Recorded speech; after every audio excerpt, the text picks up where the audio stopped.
Hello friends, આજની આ recipe બનાવવા માટે પહેલાં તો આપણે સિંગ દાણાને અધકચરા શેકી લઈશું.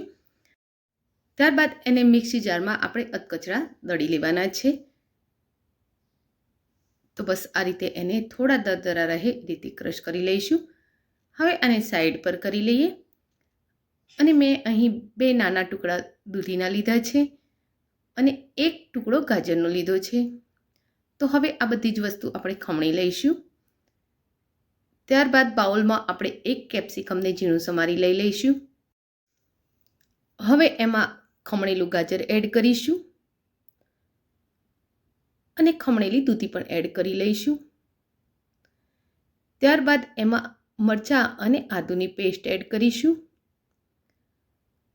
અને આપણે જે સિંગદાણાને અધકચરા વાટેલા છે એ પણ એડ કરી લઈશું. ત્યારબાદ એમાં સ્વાદ મુજબ અડધીથી પોણી ચમચી મીઠું એડ કરીશું, અડધી ચમચી ગરમ મસાલો, અડધી ચમચી ધાણાનો પાવડર, 1 ચમચી ચીલી ફ્લેક્સ અને અડધી ચમચી મિક્સ હર્બ નાખીશું. મિક્સ હર્બ નાખવી એકદમ ઓપ્શનલ છે. હવે આ બધી જ વસ્તુને સારી રીતે મિક્સ કરી લઈશું. તો ફ્રેન્ડ્સ, રેસીપીને આગળ જોઈએ તે પહેલાં એક રિક્વેસ્ટ છે. તમે મારી ચેનલ પર નવા છો અને હજુ સુધી મારી ચેનલને સબસ્ક્રાઈબ નથી કરી તો કરી લો. બાજુમાં આપેલા બેલ આઇકનના નિશાનને ટચ કરી ઓલના નિશાન ઉપર ક્લિક કરો, જેથી કરીને તમને મારા નવા વિડીયોની નોટિફિકેશન મળતી રહેશે.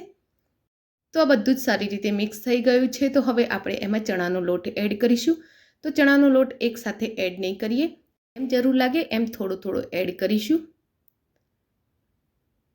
તો બસ આ રીતે હલકા હાથે એને મિક્સ કરતું રહેવાનું છે.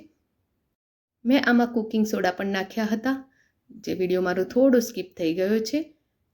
કુકિંગ સોડા નાખવાથી નાસ્તો આપણો જે બનવાનો છે એ થોડો ફૂલેલો બનશે. જરૂર લાગે છે તો હજુ આપણે આમાં થોડોક લોટ એડ કરીશું અને એનો ડો તૈયાર કરી લઈશું. તો આ રીતનો ડો તૈયાર કરવામાં મારે લગભગ 1.5 થી 2 બાઉલ જેટલો ચણાનો લોટ ગયો છે. હવે હાથને ઓઇલથી ગ્રીસ કરી લઈશું અને આપણે જે ડો તૈયાર કર્યો છે એમાંથી થોડું પોષણ લઈ લઈશું અને એની ટીકી રેડી કરીશું. તો બસ આ રીતે આપણે એની ટીકી રેડી કરવાની છે. તો પેનમાં મેં તેલ ગરમ થવા માટે મૂકેલું છે અને તેલ ગરમ થાય એટલે આપણે એમાં એક કરીને ટીકી મૂકતા જઈશું. આ નાસ્તાને હું સેલો ફ્રાય કરવાની છું. તો બસ તેલ આ રીતે તળિયે રહે એટલું જ લેવું. ગેસના ફ્લોને મીડિયમ રાખવાનો છે અને મીડિયમ ગેસના ફ્લો પર જ એને ફ્રાય કરવાના છે. ગેસનો ફ્લો ફૂલ હશે તો એ ઉપરથી દાજી જશે અને અંદરથી કાચા રહી જશે. તો એને શાંતિથી ફ્રાય કરીશું અને થોડા સીજે એટલે આપણે એને આ રીતે હલાવી જોઈશું અને એની નીચેની સાઈડ ક્રિસ્પી થઈ જાય એટલે આપણે એને પલટાવી લઈશું.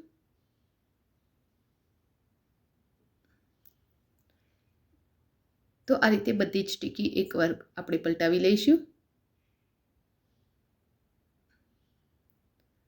અને એને બીજી સાઈડેથી પણ ક્રિસ્પી થવા દઈશું. આમ એને 1-2 વાર પલટાવી બંને સાઈડેથી સરસ ક્રિસ્પી ચડવી લેવાની છે. અને જ્યારે એ ક્રિસ્પી થઈ જાય તો એક કરી આપણે એની નીચે ઉતારી લઈશું. તો દરેક ટીકીને જેમ જેમ ક્રિસ્પી થાય એમ નીચે ઉતારવાની છે અને આ રીતે આપણે બીજી બેચ પણ રેડી કરી લઈશું. તો દૂધીનો આ નાસ્તો આપણે લસણ ડુંગળી વગર બનાવ્યો છે. તો જે લોકો લસણ ડુંગળી ના ખાતા હોય એ પણ આ નાસ્તો ખાઈ શકે છે. તો આ ટીકી ખાવામાં ઉપરથી એકદમ ક્રિસ્પી અને અંદરથી સોફ્ટ હોય છે. તો ફ્રેન્ડ્સ, આજની આ રેસીપી તમને કેવી લાગી એ કોમેન્ટ બોક્સમાં જરૂરથી લખજો. રેસીપી ગમી હોય તો વિડીયોને લાઇક અને શેર કરજો. આવી જ બીજી રેસીપી જોવા માટે મારી ચેનલને સબસ્ક્રાઈબ કરી લેજો. Thank you for watching my video. જય શ્રી કૃષ્ણ.